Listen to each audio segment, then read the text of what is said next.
तुम्ही किती मुलांना सांगितलं प्रेमाने समजावून ओरडून घाबरवून तरी सुद्धा तुमची मुलं तुमचं ऐकत नाहीत का? प्रॉब्लेम मुलांमध्ये नाहीच आहे. प्रॉब्लेम आहे आपल्या बोलण्याच्या पद्धतीमध्ये. हाय, माझं नाव नयन प्रशांत सावंत आणि मी एक पॅरेंटिंग आणि लाईफ कोच आहे. तुम्हाला जर वाटत असेल तुमच्या मुलांनी without any pressurise, without any reminder तुमचं ऐकावं, तर हा व्हिडिओ तुमच्यासाठी आहे. व्हिडिओ शेवटपर्यंत नक्की पहा. आपण त्यांना रोज एकच गोष्ट सांगत असतो, फोन ठेव, अभ्यास कर, किती वेळा सांगू, रोजचंच झालंय तुझं. आणि जेव्हा ते आपलं ऐकत नाही तेव्हा आपल्याला राग येतो, आपण फ्रस्ट्रेट होतो, आपल्याला इरिटेट व्हायला होतं. पण तुम्ही कधी एक गोष्ट नोटीस केली आहे का? आपण जेवढं जास्त त्यांना सांगतो तेवढंच जास्त ते आपल्याला इग्नोर करायला लागतात, आपलं ऐकायचं सोडून देतात. किती जणांना तुम्हाला हे पटतंय? पण तुम्हाला एक गोष्ट माहिती आहे का? मुलं आपले शब्द ऐकतच नाहीत. आपण काय बोलतोय ह्याकडे त्यांचं लक्षच नसतं, तर ते आपल्या इमोशन्सना रिस्पॉन्ड करतात. हे 3 महत्त्वाचे टूल्स जर तुम्ही नीट समजून घेतले आणि वापरले, तर तुमची मुलं तुमचं नक्की ऐकायला लागतील. पहिलं, कमांड व्हर्सेस कनेक्शन म्हणजे काय? त्यांना कमांड देणं थांबवा. आत्ताच्या आत्ता फोन ठेव. किती वेळ झाला तू फोनवर आहेस? हा टोन पूर्णपणे चेंज करा. म्हणजे काय? बराच वेळ झाला मी तुला फोनवर बघते. मला सांगशील का एवढं काय इम्पॉर्टंट बघतोयस? 10 मिनिटांनी फोन ठेवणार आहेस की 15 मिनिटांनी फोन देणार आहेस? त्यांना चॉईस द्या, म्हणजे मुलं कोऑपरेट करतात. मुलांना कंट्रोल केलेलं आवडत नाही, तेव्हाच ते आपल्याला रेजिस्ट करायला लागतात. आपण टीनेजर्सना जेव्हा कंट्रोल करू पाहतो तेव्हा त्यांना आवडत नाही. कारण टीनेजर्सची डिमांडच असते की मला माझा कंट्रोल द्या. त्यामुळे आपल्याला थोडीशी आपली टोन चेंज करायची आहे आणि मुलांना चॉईस द्यायचं आहे. मुलांना कमांड करणं पूर्णपणे थांबवायचं आहे. जेव्हा तुम्ही तुमचा टोन चेंज कराल आणि मुलांशी कनेक्ट व्हाल, तेव्हा तुमचं हळूहळू मुलं ऐकायला लागतील. एक गोष्ट लक्षात ठेवा, जेव्हा आपण त्यांना कमांड देतो तेव्हा त्यांचा ब्रेन लगेचच डिफेन्सिव्ह मोडमध्ये जातो. पण जेव्हा आपण त्यांना चॉईस देतो तेव्हा त्यांचा ब्रेन रेजिस्ट करण्याऐवजी कोऑपरेट करतो. पॉइंट नंबर 2, लिसन फुल्ली. पहिलं, त्यांचं पूर्णपणे ऐकून घ्या. बऱ्याचदा जेव्हा मुलं आपल्याकडे बोलायला येतात तेव्हा आपण त्यांना मध्येच तोडतो, सोल्युशन द्यायची घाई करतो, लगेचच ॲडवाईस द्यायला लागतो, जे मुलांना आवडत नाही. कारण जे त्या मोमेंटला ते लोक इमोशनली पूर्णपणे चार्ज असतात, त्यांचे इमोशन्स ॲक्टिव्ह असतात. जेव्हा आपण त्यांना मध्येच तोडतो तेव्हा त्यांना हर्ट होतं.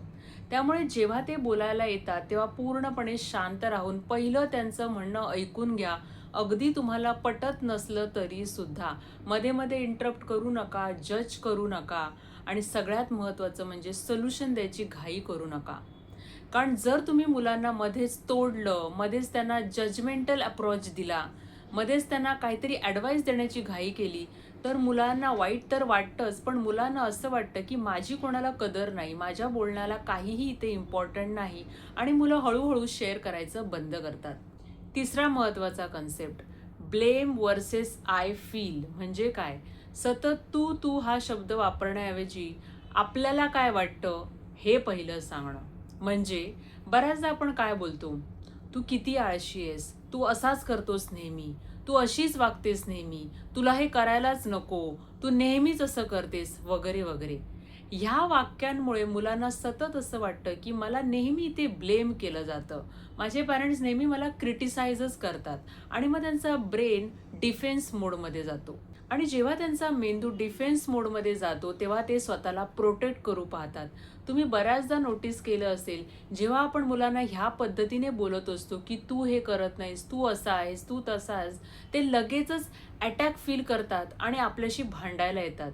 तू नेहमीच असं बोलते, मी तर असं नाही करत, तुला नेहमी माझ्यात असंच दिसतं, तू अशीच आहेस, वगैरे वगैरे, आणि आपला तिथे वादविवाद सुरू होतो. किती जणांनी तुम्ही ह्या नोटीस केलंय? बऱ्याचदा बघा, टीनेजर्स लगेचच वादविवाद करायला लागतात, कारण त्यांचा मेंदूला ते झेपतच नाही. त्यांचा मेंदू लगेच त्या गोष्टीला अटॅक समजतो, कारण त्यांना सतत असं वाटतं की मला फक्त इथे ब्लेम केलं जातं.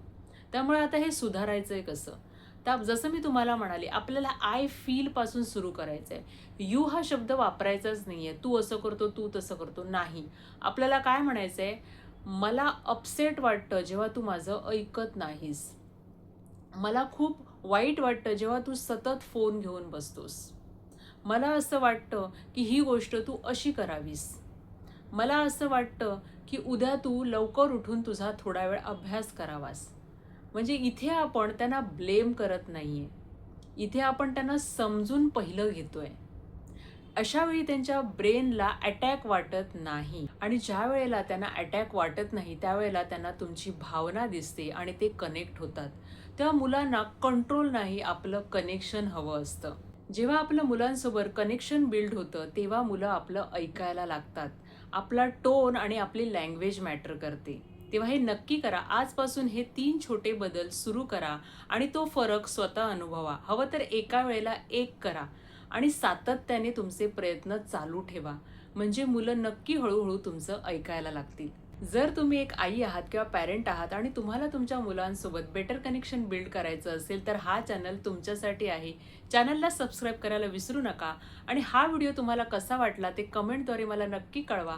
तुमचे इतरही काही पॅरेंटिंगशी रिलेटेड प्रश्न असतील तर तेही मला सांगा.